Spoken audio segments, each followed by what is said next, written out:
నమస్తే అండి.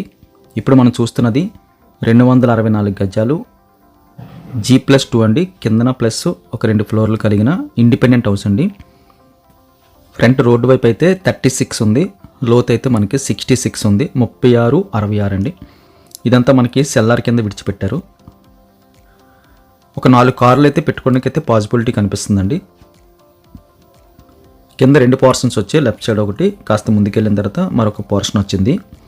సేమ్ మనకి 3 ఫ్లోర్లు కూడా 3/6 పోర్షన్స్. నార్త్ ఈస్ట్ కార్నర్లో అయితే బోర్ ఏర్పాటు చేసుకున్నారు, సంపు కూడా కనిపిస్తుంది.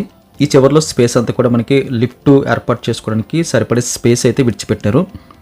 మిషన్ అయితే బిగించలేదు, కానీ ఎగ్జాక్ట్గా మనకి కన్స్ట్రక్షన్ టైంలోనే లిఫ్ట్కి కావాలన్నట్టుగా విడిచిపెట్టారు. ఈ బ్యాక్ సైడ్ కూడా మనకి అన్ని ఫ్లోర్లకు కూడా బాత్రూమ్స్ వచ్చాయండి. సేమ్ డీటో అండి. మనకి 3 ఫ్లోర్లు 3/6, దాదాపుగా మనకి 1.5-2 సంవత్సరాలు ఓల్డ్ మాత్రమే. స్టెప్స్ అన్నీ కూడా మనకి గ్రానైట్ అయితే యూజ్ చేశారండి. రైలింగ్ అంతా స్టెయిన్లెస్ స్టీల్ వాడారు. ఎక్కువ స్పేసెస్గా అయితే మనకి బిల్డప్ అయితే చేసుకున్నారు. ఇంటి ముందు కూడా ఆల్మోస్ట్ మనకి బెడ్రూమ్ సైజ్ అంతా అయితే వరండా కంప్లీట్గా ఇక్కడ నుంచి ఆ చివరి వరకు విడిచిపెట్టేశారండి. అన్ని హౌసెస్ సేమ్ టు సేమ్ ఒకేలాగా ఉంటాయి. ఒక హౌస్ అయితే శాంపిల్కి అయితే వీడియోలో పోస్ట్ చేస్తున్నాము, మిగిలినవి కూడా మనం విజిటింగ్ టైంలో చూడొచ్చు. సేమ్ డిటో అండి. 2 వస్తున్నాయి మనకి, 2 కూడా ఈస్ట్ ఫేసింగ్ తీసుకున్నారు.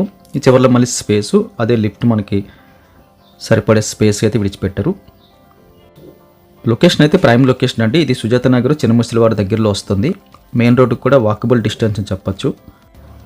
ఈ చివరిలో మనకి బాత్రూమ్ ఏర్పాటు చేసుకున్నారు.